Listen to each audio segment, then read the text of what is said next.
What do property managers look for in a tenant? Do they have a screening process? Do they have a formula? Or do they just go by their gut? Let's find out.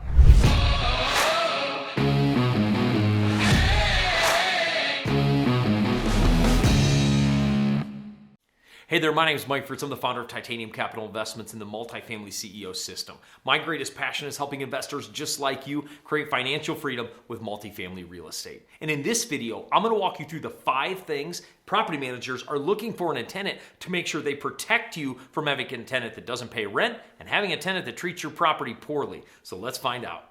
The very first thing they're looking for is work history. What kind of work history do the tenant has? Where do they work? And what kind of income do they create? But when looking at the work history, they really want to know if the tenant has been there for a while. Because if the tenant has jumped from job to job to job, the income that they're basing it on isn't really stable. We don't know if that income is going to change in the next month or 2 or 3. And so they want to see their work history. Have they been at their job for a year or 2 years or 5 years, or did they just take on this job? Then what they'll do is they want to know how long were you at your last job. Because a job change doesn't necessarily mean they're going to be a bad tenant. It could mean their income went up and they're an even better tenant. But we want to know, was their last job a long stay? Because if it was a short stay at their last job and a short one at this one, they may be somebody who moved from job to job to job. Maybe they're not a great employee, meaning they probably won't make a very good tenant. But they also want to know what kind of job it is, because what kind of job it is will tell them the kind of revenue it creates. And we're filming this in the middle of the COVID-19 pandemic. It'll also tell them if that job is at jeopardy based on what we're seeing in the industry.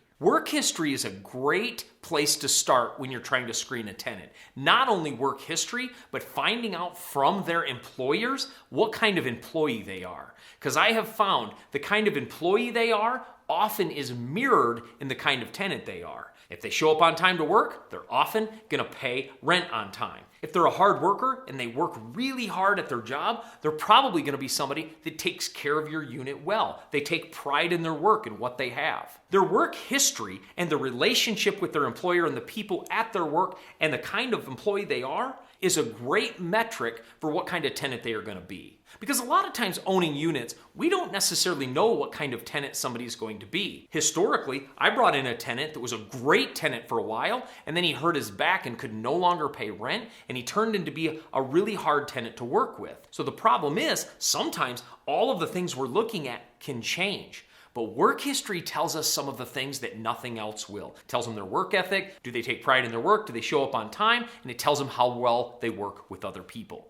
The second thing property managers are going to look for is what kind of income they have. They want to make sure they have an income high enough to support the level of rent you're requiring. If you have a unit that's a $500 a month unit, you need a lot less rent than if you have a $2,500 a month unit. So they look at that income to make sure they make enough to cover the rent.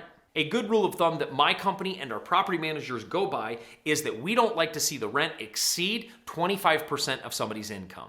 If it exceeds 25% of somebody's income and it starts creeping up close to almost half what they make, it doesn't leave a lot of money for the other necessities of life that they'll need. Because you have to understand, owning a unit, the rent is just one cost. They may have to pay utilities and they also have to furnish that place. So owning a place has more cost than simply the rent payment. So the reason we try to keep it at that 25% number, so then we know they have enough money to cover the rest of their bills. Our goal when finding a tenant is not to find somebody where the rent stretches them, but to find a rent and a tenant that it matches and they're comfortably able to pay. Because we don't want to add more stress to people. We want to connect them with a unit that's in their budget.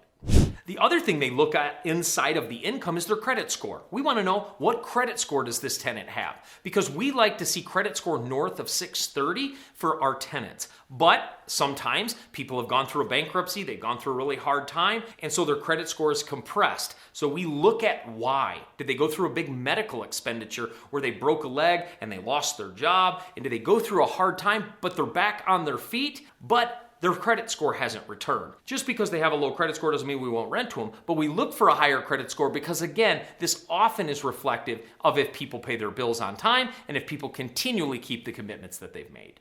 Before I go on to the other tips, please like this video, smash that thumbs up button, and let us know that you're loving this content. As well, it helps us get our content out to more people so we can keep helping more investors just like you.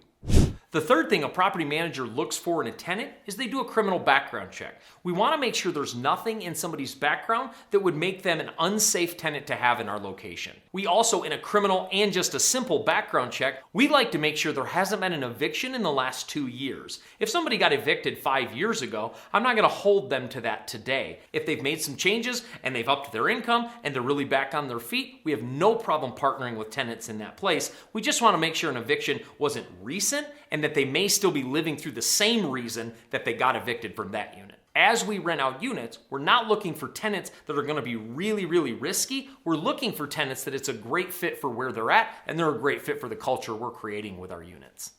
Another tip property managers look for is the tenant detail oriented? I know this is an interesting tip because a lot of people say, well, how do you even know? It can happen this way. When you have somebody fill out an application, do they make sure they fill out all the boxes? Wherever you're marketing the unit on that ad, let's say you're on Facebook Marketplace or you're on apartments.com or you're on Craigslist, any of these sites, you're going to have to create an ad about your unit. Well, in that unit, you can actually create a couple hurdles. You can tell a potential tenant when you email us, make sure you give us your work history, make sure you tell us if you've had any evictions in the last 2 years, and make sure you give us a couple check stubs. You can create a couple checkpoints that if they don't give you what you're looking for, they most likely aren't as detail oriented. The reason we look for detail oriented people is they tend to take a little bit better care of our units and treat it like their own.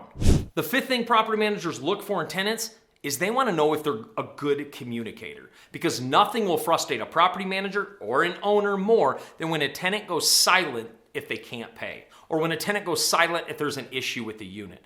Silence to us is the hardest thing to deal with as owners and managers, because when they go silent, we can't come in and actually help. A lot of tenants look at owners and property managers like all we want is their money and to kick them out if they don't pay. That's actually not true. Good property managers and good owners want to be solution oriented and come alongside of a tenant if they need assistance. But if they don't communicate that, we can't help them. So we really want to emphasize great communication on the front end. And a lot of time, how people communicate with you through the application process will tell you how they're going to communicate with you through the actual tenancy in your unit.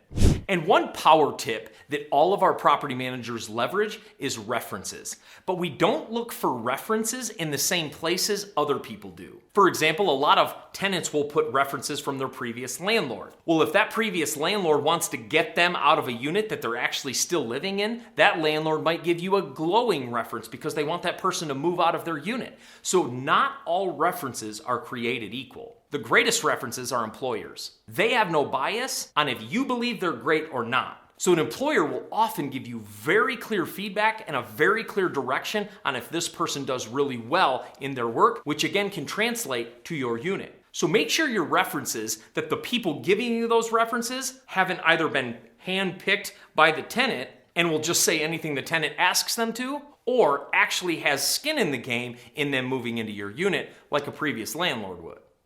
I want to give you a free gift for tuning in today. Make sure you click the link in the description and you're going to be taken to our free multifamily masterclass. This masterclass was one of my favorite I've ever shot. I put 5 tips in there that really helped me get a piece of multifamily property quickly, and I want to share them with you. In fact, some of our students have used this system and they've got properties under contract in 71 days or less, and we had 3 students in under 3 weeks. So make sure you click that link and I'll see you in the training.